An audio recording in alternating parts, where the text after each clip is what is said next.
ये hot spinning है। Next cold working है। हम अभी हमने क्या क्या देखा है हॉट वर्किंग ऑफ मेटल्स में, एक्सट्रूसन देखा है। एक्सट्रूसन में डायरेक्ट एक्सट्रूसन, इनडायरेक्ट एक्सट्रूसन होता है। Hot extrusion, hot working of metal में हॉट एक्सट्रूसन देखा है। उसके बाद हॉट हॉट स्पिनिंग देखा है। हॉट फोर्जिंग, उससे पहले हॉट फोर्जिंग भी देखा था। तो three mechanical hot working of metal में तीन कैटेगरी हमने देखा है। हॉट फोर्जिंग है, हॉट एक्सट्रूशन है, एंड लास्ट हॉट स्पिनिंग है। Next cold working of metals. Cold working of metals में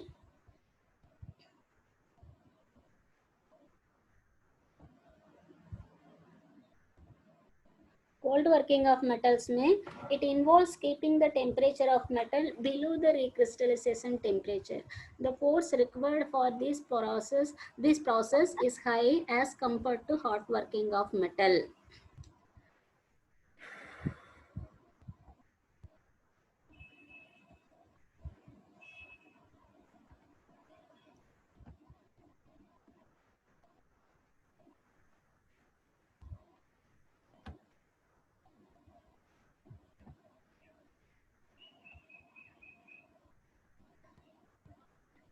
इसमें major difference between hot working and cold working, the force required for the cold working है high है, ज़्यादा है। अगर कोई पार्ट कोल्ड कंडीशन में रूम टेम्परेचर में है, उसको पर्टिकुलर शेप देने के लिए हमें ज़्यादा फोर्स अप्लाई करना पड़ता है कोल्ड वर्किंग में। ये इसका एक डिसएडवांटेज भी कह सकते हैं। ज़्यादा हाइड्रोलिक फोर्स वगैरह यूज़ करके फोर्स ज़्यादा अप्लाई करता है। The force for this process is high as compared to the hot working process. Cold working process are applied for soft material, otherwise workpiece it will be cracked. Advantages of the cold working process है better dimensional control है, मतलब close tolerance part is possible किसमें cold working में। ये एक advantages है किसमें cold working of metals में। Close tolerance is very much important, मतलब पॉसिबल है कोल्ड वर्किंग में। The reduction in size is not much. Surface finish of the component is better because no oxidation takes place.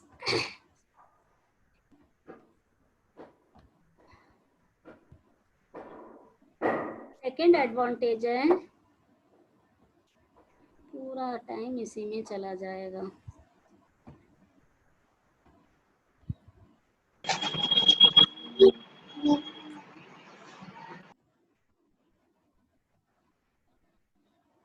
Surface finish of the component is better because no oxidation takes place during the process. Surface finish है बहुत अच्छा होती है, क्योंकि अगर hot working में गर्म के ज़्यादा टेम्परेचर के वजह से ऑक्सीडेशन टेक्स प्लेस है। कोल्ड वर्किंग में ऐसे टेम्परेचर इन्वॉल्व नहीं है, इसलिए no oxidation takes place. It mean surface finish of the component will be better. Strength and hardness of the metal और इंक्रीज, इसमें बहुत ज़्यादा स्ट्रेंथ मिलेगा ये कोल्ड वर्कड प्रोसेस्ड मटेरियल में। It is an ideal method for increasing hardness of those metal which do not respond to the heat treatment. कोई part है उसका स्ट्रेंथ बढ़ानी है, उसके लिए कोल्ड वर्किंग प्रोसेस कराते हैं। कोल्ड वर्किंग मेथड से उसका स्ट्रेंथ इंक्रीज हो जाती है। Next disadvantages of the cold working process है, only ductile metals can be shaped through the cold working। जो मटेरियल में हम देखा है डक्टाइल मटेरियल, ब्रिटल मटेरियल है, तो इसमें है डक्टाइल मटेरियल के ऊपर ही हम कोल्ड वर्किंग प्रोसेस कर सकते हैं, क्योंकि हमें कोई फोर्स वगैरह अप्लाई करते तो ब्रिटल मटेरियल टूट जाएगी। तो ये it is limited to cold working process is limited to the ductile material only. Overworking of metal result in brittleness and it has to be annealed to remove the same। Overworking में मतलब cold temperature में हम ज़्यादा force लगाते हैं। हम first disadvantage में ये देखा, more force is required on the cold working. अगर हम मोर फोर्स यूज करते हैं, उसको कहते हैं ओवर वर्किंग ऑफ मेटल है, उसमें ब्रिटलनेस का चांसेस है।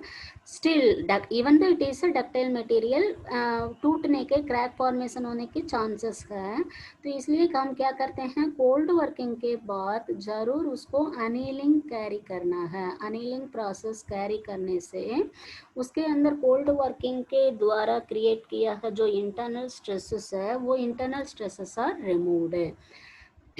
उसके बाद subsequent heat treatment is mostly needed to remove the residual stresses set up during the cold working.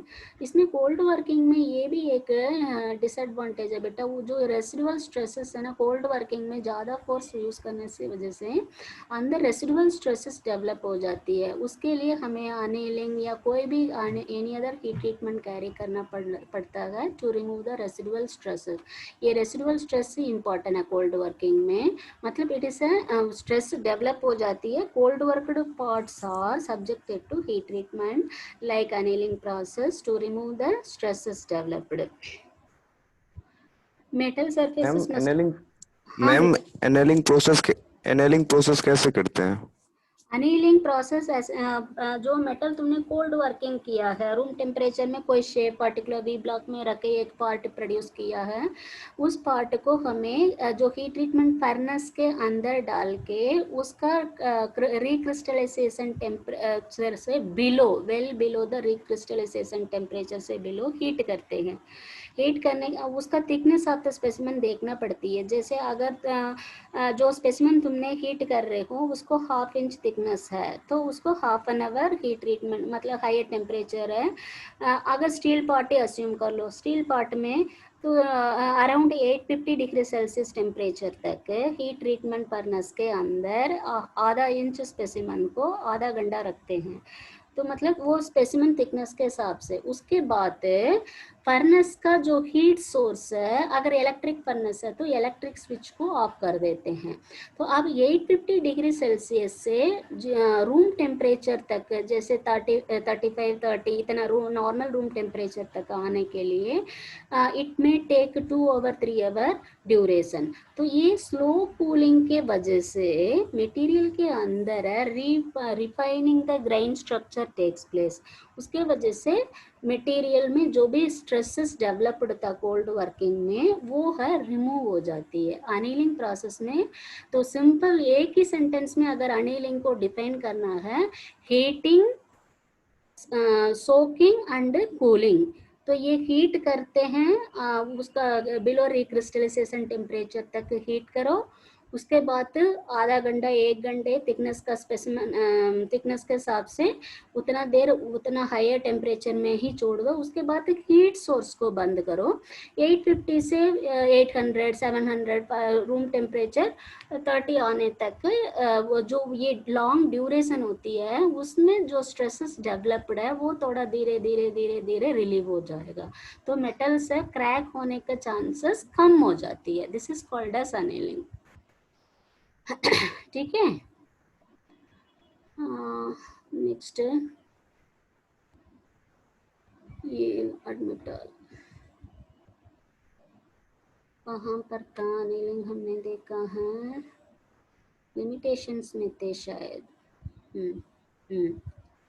Metal surface must be clean and scale free before cold working. मतलब हम कोई part में cold working कर रहे हैं, वो surface है clean होना चाहिए। पहले हमें क्लीन करेंगे, एमरी पेपर यूज करके सरफेस को क्लीन करना पड़ेगा। कोई ऑक्साइड लेयर है, स्केल फॉर्मेशन है, उसके साथ अगर तुम कोल्ड वर्किंग करोगे मेटल का क्वालिटी खराब हो जाएगी। तो पहले है कोल्ड वर्किंग करने से मेटल को क्लीन करके फिर करना पड़ता है। ये इसमें एक लिमिटेशंस में दे रखा है।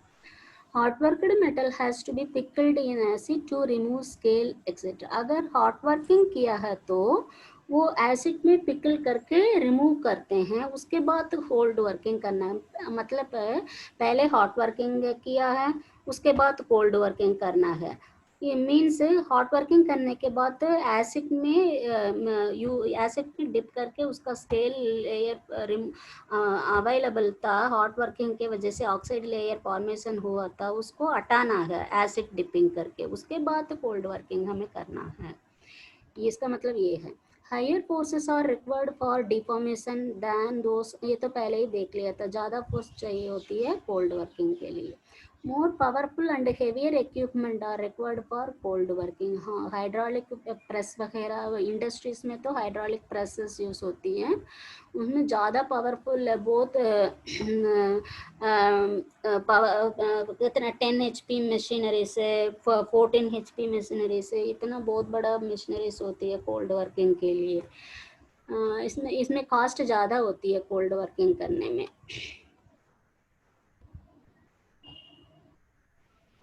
हाँ, ये है hot working and cold working of metals, ये सेकंड चैप्टर में है।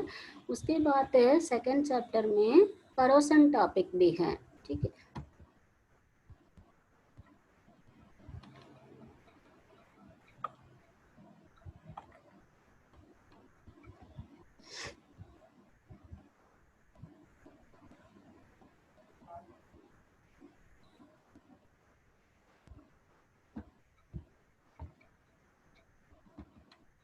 नेक्स्ट टॉपिक है सेकंड चैप्टर में, ये है करोसन। करोसन मतलब क्या होती है, सभी देखा है। करोसन मीन्स उसमें ऑक्साइड लेयर फॉर्म होता है ना, उसको करोसन कहते हैं। Natural phenomenon which attacks metal by chemical electrochemical action, converts into metallic compound such as oxide, hydroxide, sulfate form हो जाती है। destruction or deterioration and consequent loss of solid metallic material। corrosion मतलब हिंदी में तो जंग लग गए ऐसे कहते हैं ना, तो वो जंग मतलब क्या है, डिस्ट्रक्शन हो जाती है। डिस्ट्रक्शन और डिटेरियरेशन, डिटेरियरेशन मीन्स उसका क्वालिटी में धीरे धीरे धीरे हाई क्वालिटी से लो क्वालिटी को रिड्यूस होते जाना है। Consequent loss of solid metallic material, material का जो क्वांटिटी है, पहले 1 kg मेटल था, वो क्या है 950 ग्राम बनेगा, फिर 900 बनेगा, ऐसे ऐसे रस्ट जंक लगते जाएगा, उसका वेट भी रिड्यूस होते जाती है, उसको consequent loss of solid metallic material. Starting its surface, पहले स्टार्टिंग तो सरफेस में ही होती है, ड्यू टू केमिकल और electrochemical attack by their environment. ये बाय एनवायरनमेंट मीन्स क्या है, जैसे बारिश का मौसम है, कोई स्टील पार्ट को तुमने बाहर डाल दिया विदाउट प्रोटेक्टिंग मेथड है, तो उसमें जंग लग जाती है, उसको कहते हैं केमिकल अटैक और इलेक्ट्रोकेमिकल अटैक कहते हैं। Next, corrosion is a major problem worldwide in all industrial sector. It impacts safety, health and environmental issues also. Dry corrosion, बेटा म्यूट करो, बैकग्राउंड से कोई फैमिली से बच्चे हैं वो बात करते रहते हैं, डिस्टर्ब हो रही है, म्यूट करो सभी। नेक्स्ट टाइप्स ऑफ करोसन में मेजर क्लासिफिकेशन में ड्राई करोसन, वेट करोसन है।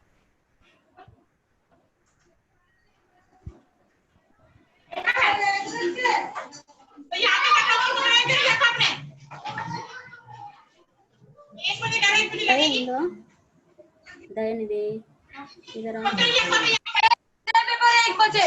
इसको इंस्टॉल कैसे करते हैं ओए बताओ। राघव मैक बंद कर, ओए राघव मैक बंद कर यार। ये भाई माइक बंद कर ले। नहीं आ रही। यस, हो गया ना, न्यूट्रल।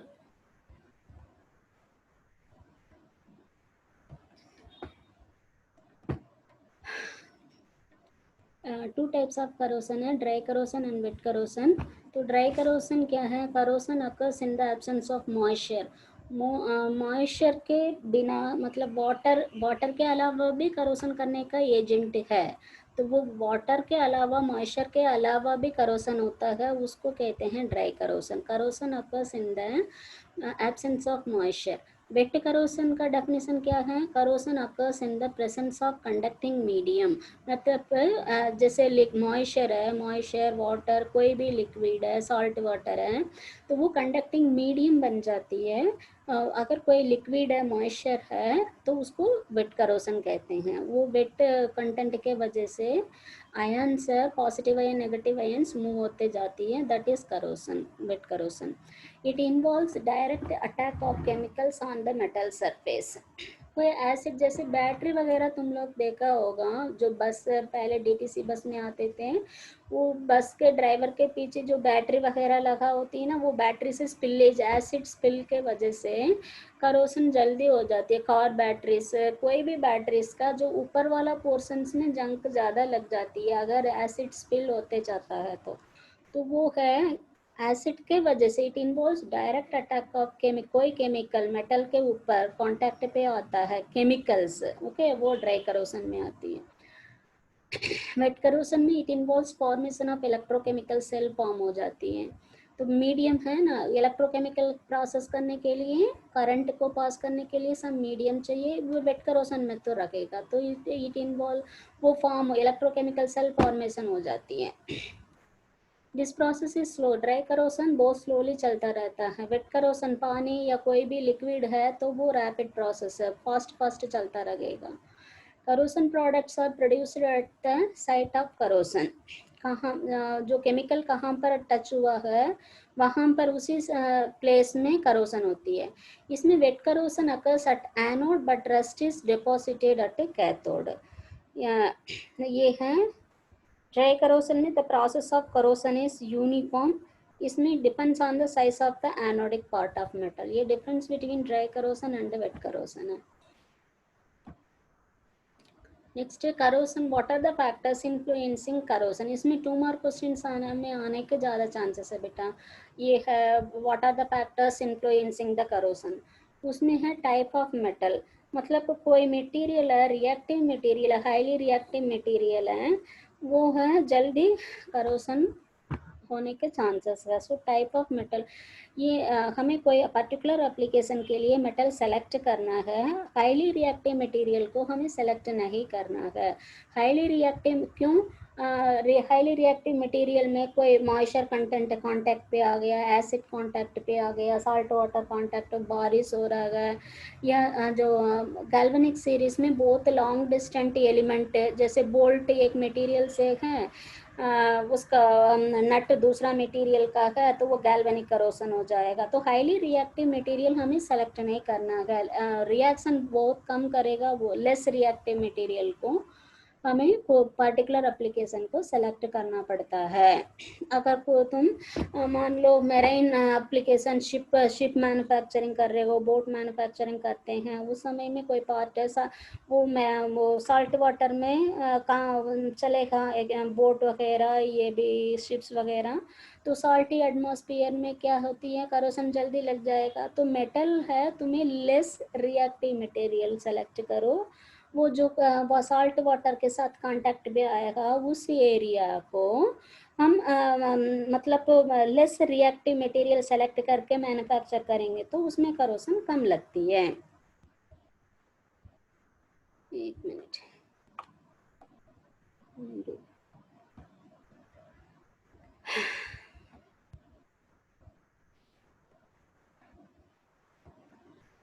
नेक्स्ट है presence of dissimilar metal. Oh sorry, second point है heat treatment and grain direction. Heat treatment भी एक करोसन का कारण बन जाती है। मैंने बोला ना, जैसे अनीलिंग वगैरह करते हैं, पार्ट को गर्म करते हैं, अनीलिंग, नॉर्मलाइजिंग या हॉट वर्किंग ऑफ मेटल करते हैं, तो उसमें हीट ट्रीटमेंट में हीट इन्वॉल्वड है, उसके वजह से भी करोसन होने का चांसेस है। फिर ग्रेन डायरेक्शन है, ये स्ट्रेस करोसन में एक इम्पॉर्टेंट फैक्टर होती है। Grain direction means crystals arranged in one single line पे अरेंज्ड है, तो टेंसाइल फोर्स लगाओगे वो पूरा टूट जाएगी, फेल्यूर होने के चांसेस है, वो ग्रेन डायरेक्शन कहते हैं। क्रिस्टल डायरेक्शन वो मल्टी डायरेक्शनल होना चाहिए ग्राइंड से। Presence of dissimilar metal. Dissimilar metal means two जो भी तुमने मशीन कंपोनेंट देखोगे, कोई हेड स्टॉक, टेल स्टॉक, कोई भी मशीनरीज में एक पार्ट को दूसरा पार्ट के साथ असेंबल करना पड़ता है। असेंबल करने के वक्त डिसिमिलर मेटल कांटेक्ट पे नहीं होना चाहिए। जैसे सिंपल एग्जांपल है बोल्ट नट अरेंजमेंट है। बोल्ट एक एल्युमिनियम से बना है, नट तुम स्टील से बना रहे हो, तो ये डिसिमिलर मेटल हो गया। ऐसे नहीं होना चाहिए। अगर बोल्ट को तुम स्टील से बनाओगे या ब्रास से बनाओगे, स्टील से बनाओगे, नट भी वॉशर भी सेम मटेरियल से बनाना चाहिए। अगर तुम डिफरेंट मटेरियल में गैल्वेनिक सीरीज में बहुत दूर दूर तक है वो कॉम्बिनेशन डालोगे, टू डिफरेंट मटेरियल यूज करके, उसमें गैल्वेनिक करोशन होने का चांसेस है।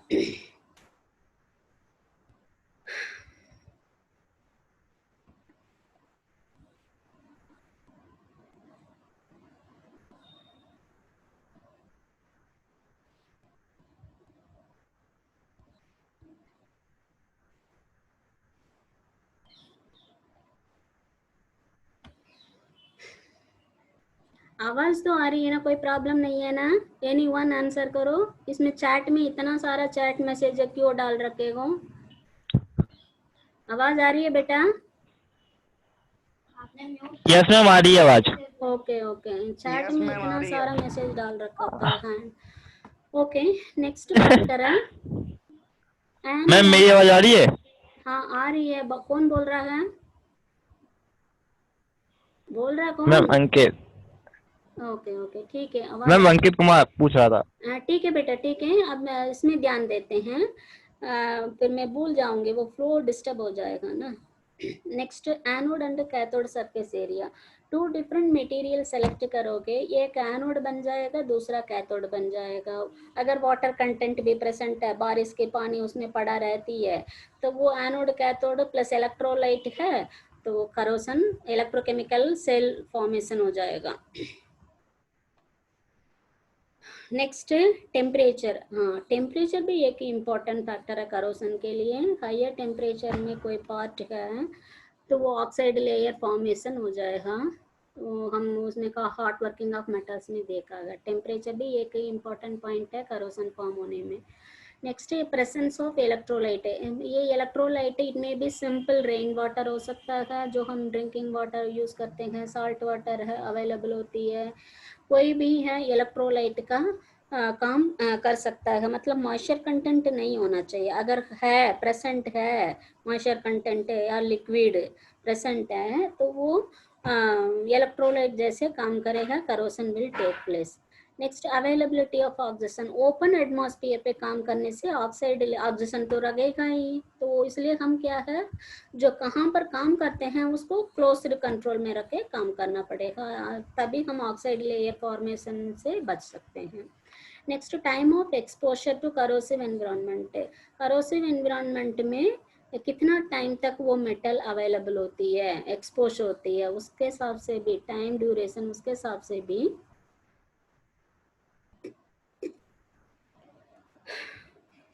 करोशन मे टेक प्लेस और मे नॉट टेक प्लेस, कितना टाइम तक एक्सपोजर होती है। Next, types of. ये है कोई भी A B G D Z करके एक बच्चा है, वो नाम नहीं है क्या? ऐसे करोगे मैं कैसे एडमिट करूँगी? पहले भी इस बच्चे को मैंने रिजेक्ट किया गया, रिमूव किया है मीटिंग से। अब अपना नाम नहीं है क्या? ऐसे बच्चे आके परेशान करते रहते हैं। जो अभी मैं एडमिट नहीं करूँगी, स्क्रीन में ऊपर दिख रहा है, ठीक है? तुम अपना अपना नाम रोल नंबर लिखोगे तभी एडमिट कराऊंगी, otherwise I will not allow you. जो मैम भी है, अंकित कुमार दूसरा कहाँ से आ गया? अब पता नहीं बेटा, दो स्क्रीन में देखो ऊपर डीजे वो ऐसे करके कोई है, अपना नाम ही नहीं है। मैम मेरे नाम का भी है। जो भी बच्चा एंट्री करेगा, पहले तो एक बात है लेट आ रहे को, ऊपर से नाम नहीं है, रोल नंबर नहीं है, मैं इसमें कैसे फाइंड आउट करूं बताओ? तो ये डिस्टर्बिंग एलिमेंट भी हो सकता है, वो आके वो स्क्रीन पे स्केचिंग कलरिंग करते रहते हैं मेरा कंटेंट हाइड करने के लिए। अब नाम लिखो, रोल नंबर लिखो, तब करूंगी अलाउ। यस मैम, आप मत कीजिए उसको लेटिंग, मैम फिर परेशान करते हैं ऐसे बच्चे। हाँ, तो इसलिए मैं अपना नेक्स्ट स्लाइड पे जा रही हूँ। अलग टाइप्स ऑफ करोसन है। करोसन में बहुत सारा टाइप्स अवेलेबल है। उसमें फर्स्ट वन है पिटिंग करोसन। ये पिटिंग करोसन इधर फर्स्ट में देखो ओपन एटमॉस्फेयर में था, तो यहाँ पर है स्मॉल ग्रूव, वी ग्रूव इस अवेलेबल है। तो यहाँ पर देखो वो वी ग्रूव यू बन गया है, तो यहाँ पर यू थोड़ा सा डेप्थ इंक्रीज हो गया है। यहाँ पर फोर्थ डायग्राम में वो भी ज्यादा हो गया है। तो ये पिटिंग मीन्स जैसे गट्टा क्या कहते हैं, ग्रूव, ग्रूव जैसे होती है, इट इज पिटिंग करोसन। ये मोस्टली पाउडर फॉर्म, जैसे पाउडर बन जाती है बेटा सरफेस, वो पाउडर बन जाती है। ओपन एटमॉस्फेयर पे रखने से वो पाउडर को हटा के देखोगे उसमें है ग्रूव लगेगा, that is called as a pitting करोसन।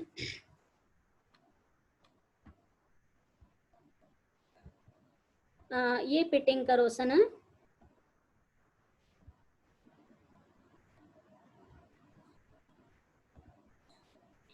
Second type of corrosion है स्ट्रेस करोसन। स्ट्रेस करोसन और season करोसन। Stress corrosion, it is combined action of corrosive environment and mechanical stresses which are often due to poor design or poor maintenance practice. Stress corrosion में क्या है, corrosive environment मतलब corrosive environment salt water हो सकता है, rain water हो सकता है। उस एटमॉस्फेयर में तो कोल्ड वर्कड मटेरियल को बाहर रखा है, तो वो उसके अंदर तो पहले से कोल्ड वर्कड मटेरियल है, स्ट्रेस तो अंदर से पूरा बहुत रेसिडुअल स्ट्रेसेस भरा है, ऊपर से एटमॉस्फेयर साल्टी एटमॉस्फेयर में रेन वाटर एटमॉस्फेयर पे रखे हैं, तो अंदर जो रेसिडुअल स्ट्रेसेस था ना, स्ट्रेसेस रेसिडुअल स्ट्रेसेस के वजह से crack formation will initiate and वो फिर धीरे धीरे क्रैक बढ़ते जाएगा, पार्ट फेल्यूर हो जाएगी। स्ट्रेस करोसन मीन्स स्ट्रेस के residual stresses, cold worked materials के अंदर जो रेसिडुअल स्ट्रेसेस है उसके वजह से क्रैक फॉर्मेशन हो जाती है, उसको कहते हैं stress corrosion. Stress corrosion cracking is intergranular cracking of metal caused by stress. इसमें देखो ये अंदर मेटल के अंदर रेसिडुअल स्ट्रेसेस को रिमूव नहीं किया, अनीलिंग करके रिमूव नहीं किया, तो वो क्रैक फॉर्मेशन हो जाती है। इधर देखो ऐसे क्रैक फॉर्मेशन ग्रैनुल्स के बीच में, इंटरग्रैनुलर करोसन ये है। इंटरग्रैनुलर मीन्स ग्रेन्स के बीच में से, इंटर मीन्स इनसाइड है, ग्रैनुलर मीन्स ग्रेन्स है, तो ग्रेन्स के अंदर से स्ट्रेस के वजह से करोसन हो जाएगा, उसको इंटरग्रैनुलर करोसन और स्ट्रेस करोसन कहते हैं। Crevice corrosion, crevice means very small. ये बुरा नाम से कितना बार एंट्री करोगे बेटा, बुरा तो ऐसे नहीं करने वाला है, उसका नाम से कोई एंटर कर रहा है बार बार, अभी अभी तो एडमिट किया, बुरा का दोबारा आ गया। मैम बुरा ही है, मैम बुरा ही है। ओके अलाउ कर दिया, मैसेज आ रहा है क्या? कर दिया। Next crevice corrosion. Crevice corrosion में localised attack that occurs in restricted areas, gaskets, flanges, fastener, lap joints occur between two metal placets। इधर देखो इसमें ये बोल्ट में यहाँ पर जो थ्रेड्स है ना, थ्रेड्स के जो टू थ्रेड्स के बीच में जो एरिया है narrow area, crevice means very smaller area, ये है लिटरल मीनिंग है। Crevice means very smaller area, smaller area में करोसन फ्रेटिंग के वजह से, इस फ्रेटिंग मतलब क्या है, फ्रिक्शन टेक्स प्लेस। ये बोल्ट है, ये तो थ्रेड्स के बीच में वेरी स्मॉल एरिया है, इसके ऊपर तुम नट को ऐसे असेंबल कर रहे हो, डिसअसेंबल रिमूव कर रहे हो, नट डाल रहे हो, रिमूव कर रहे हो, उसके वजह से क्या है, friction is taking place two threads के बीच में। जो नट के अंदर थ्रेड है, बोल्ट के ऊपर वाला थ्रेड है, दोनों को बीच में फ्रीक्वेंट कांटेक्ट के वजह से फ्रेटिंग हो रहा है, फ्रिक्शन हो रहा है। तो स्मॉलर एरिया में, नैरो एरियाज में फ्रिक्शन, फ्रीक्वेंट फ्रिक्शन के वजह से जो करोसन होगी उसको कहते हैं crevice corrosion. Smaller area, crevice means narrow area में। जो यहाँ पर देखो इधर एक ब्रैकेट है, एल टाइप ब्रैकेट है, ये इधर नीचे एक ब्रैकेट है, दो पार्ट्स को हम बोल्ट नट यूज करके ज्वाइन किया गया। अब ये है कहाँ पर है, कोई वाटर एटमॉस्फेयर में, जैसे है ना सी के अंदर है, क्या वाटर वाटर है, कोई भी पार्ट, बहुत सारे पानी के अंदर हम डुबाते हैं, सबमरीन्स में होती हैं, कोई या वाटर टैंक के नीचे, वाटर टैंक में या कोई भी पानी वाटरी एरिया में मेटल पार्ट्स को हमें डिप करना पड़ता है। उसमें है, इधर देखो, ये दो पार्ट के बीच का जो ये लेयर है ना तुम नेट से भाग रहा हो तो एग्जिट करो, क्लास चल रहा है, दीदी को बोलो, उसको मेरा अनस्टेबल आ रहा था, उसको क्लास नहीं है तो नेट से बाहर आने के लिए बोल दो। ओए दीदी two lapping surfaces, lap joint, running out of time, two laps के बीच में ये है crevice, smaller narrow area, water is present है, उसके वजह से crevice corrosion will take place. Two layers, lap joints के बीच में, ये है क्रेविस करोसन। ये है गैल्वेनिक करोसन। गैल्वेनिक करोसन क्या है, ये एल्युमिनियम पार्ट है, ये कॉपर पार्ट है, या एल्युमिनियम एंड कॉपर दोनों का डिसिमिलर मेटल कांटेक्ट पे, इसका गैल्वेनिक सीरीज अलग है, इसका सीरीज अलग है, ये एक एनोड जैसे, ये कैथोड जैसे काम करेगा। अगर कोई वाटर हल्का सा भी इधर वाटर का प्रेजेंस हो गया है तो तुरंत इलेक्ट्रोलाइट का काम शुरू हो जाएगा, करोसन विल टेक प्लेस। तो ये एल्युमिनियम का पार्ट है, इधर से मेटल रिमूव होके कैथोड कॉपर के ऊपर जाके डिपॉजिट हो जाएगी। ये गैल्वेनिक करोसन का एग्जाम्पल है, मतलब टू डिफरेंट मटेरियल्स के बीच में इन प्रेजेंस ऑफ इलेक्ट्रोलाइट करोसन हो, जंक लग गया तो उसको गैल्वेनिक करोसन। ये हमेशा गैल्वेनिक करोसन कहाँ पर होती है, टू डिसिमिलर मेटल्स के बीच में।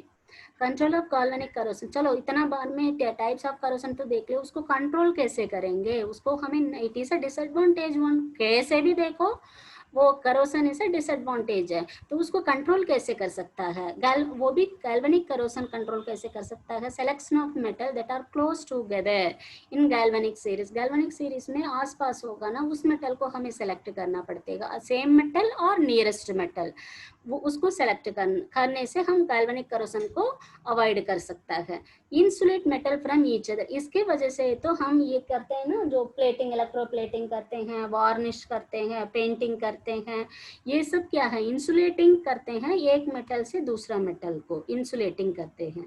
Painting of both metal, painting करते हैं, पेंटिंग करने से टू मेटल्स के बीच में डायरेक्ट कांटेक्ट है, वो it will not be there.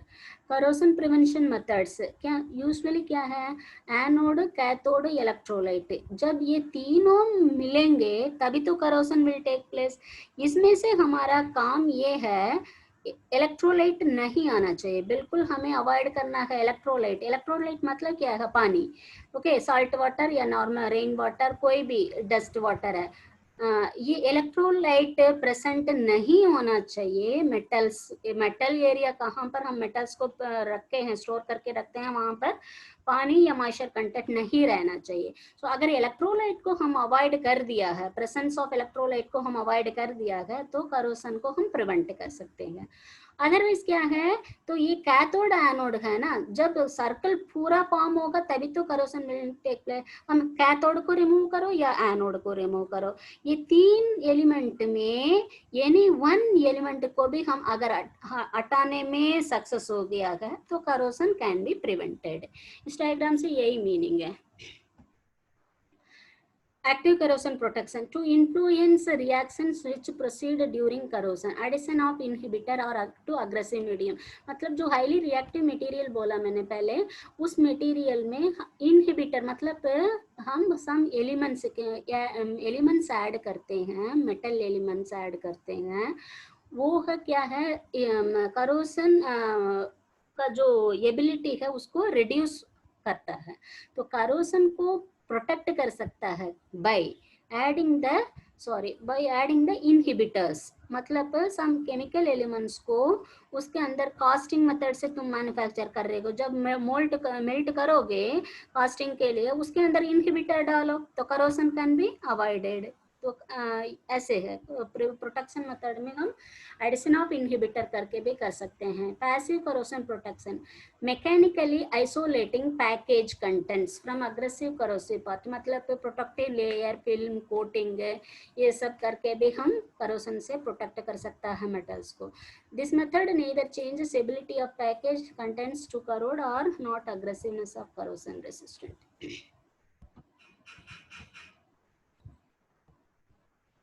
Permanent protection है to provide protection at the place of use.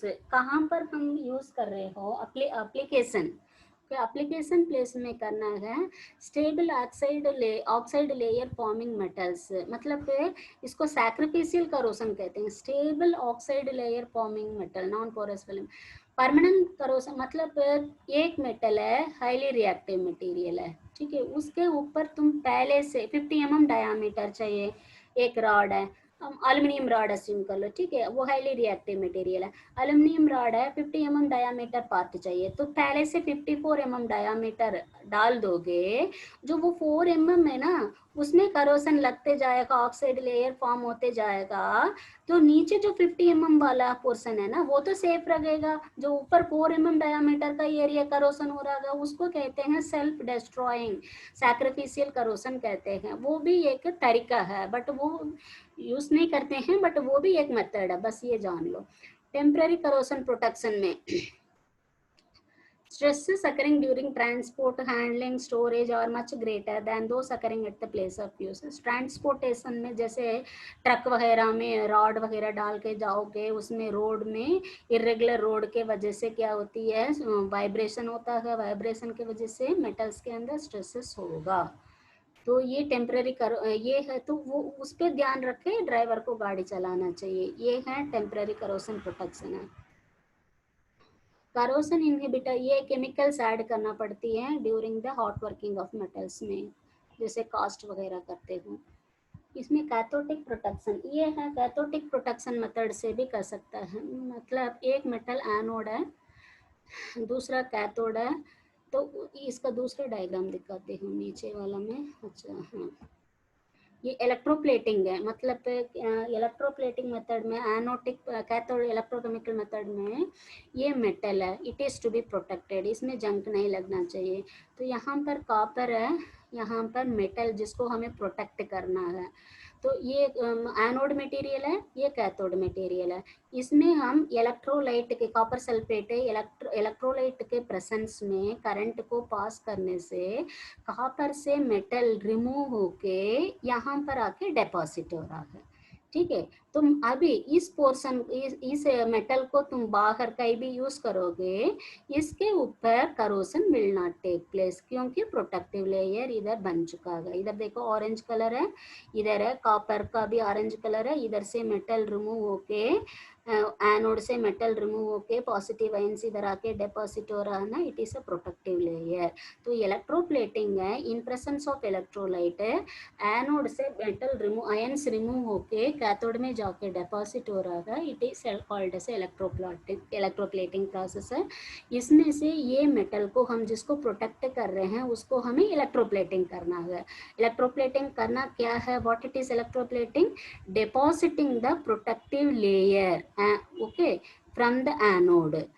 To different material है, हमें जिसको प्रोटेक्ट करना है उसको कैथोड एंड बनानी है, एनोड एंड से दूसरा मटेरियल से प्रोटेक्टिव लेयर बनाते हैं, it is electroplating method.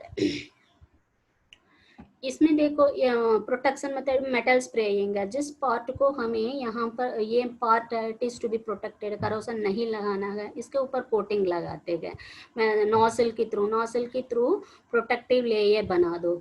Inhibitors वगैरह बोला ना, केमिकल एजेंट, वो chemical agent liquid chemical agents को नोजल के थ्रू स्प्रे करो, यहाँ पर प्रोटेक्टिव लेयर येलो कलर देखो इस पार्ट में डिपॉजिट हो रहा है, कोटिंग हो रहा है।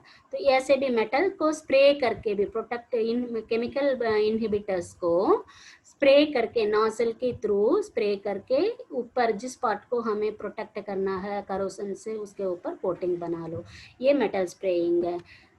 तो इसमें कोटिंग है, इसमें देखो जिस पार्ट को गैल्वनाइजिंग है, जिस पार्ट को हमें प्रोटेक्ट करना है, स्टील रॉड चैनल्स है। ओके, ये चैनल्स क्या है, कास्टिक क्लीनिंग मीन्स एसिड मतलब कोई सॉल्यूशन है जिसमें करोसन नहीं लगेगा।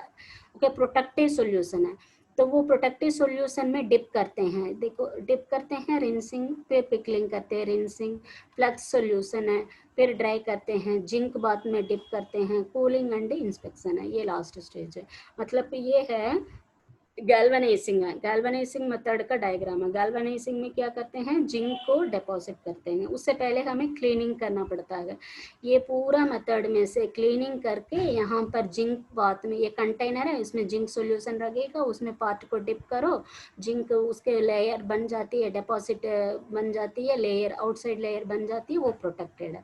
तो galvanising means depositing of zinc on the iron part is called. ये भी एक प्रोटेक्टिव कोटिंग है, करोसन से बचाने के लिए, मेटल को बचाने के लिए गैल्वनाइजिंग करते हैं। ये कैथोटिक प्रोटेक्शन, यही जो लास्ट वाला स्लाइड